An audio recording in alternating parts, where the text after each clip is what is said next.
Inihain na sa Korte Suprema ang petisyon na ipawalang bisa ang 2025 national budget dahil sa pagkakaroon ng mga blanko sa BICAM report na pinagbasihan nito. Nakatutok si Jonathan Andal. Ipinakita ni Davao City Representative Isidro Ungab at dating Executive Secretary Attorney Vic Rodriguez ang petisyong inihain nila sa Korte Suprema para ipawalang bisa ang 6.3 trillion peso 2025 national budget. Paglabag daw sa konstitusyon ng pagkakaroon ng mga blanko sa Bicameral Conference Committee report ng Kongreso na naging basihan ng 2025 General Appropriations Act.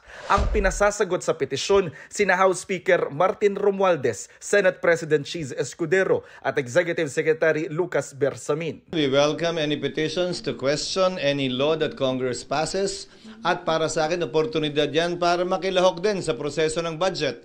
Ang Korte Suprema, ang third branch ika ng pamahalaan. Hindi ito dapat katakutan, hindi ito dapat ikabahala. Ito'y bahagi ng ating demokrasya. Sir, pwede man yun ang comment sa petition ng Supreme Court at sa petition nila kung Ungab sa Supreme Court na... I'll study. I'll get back to you.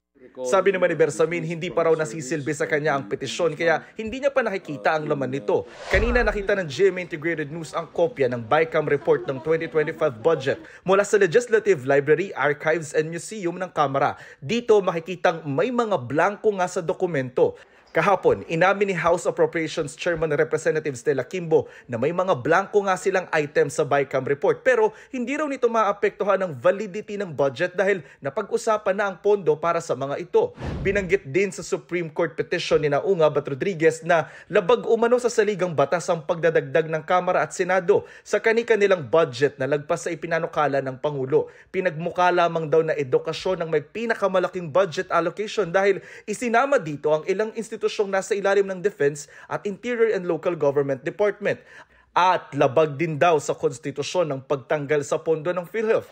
Pero sabi ni Lanao del Sur Representative Zia Alonto Adyong, Vice Chairman ng Appropriations Committee, the PhilHealth is technically a income generating agency eh.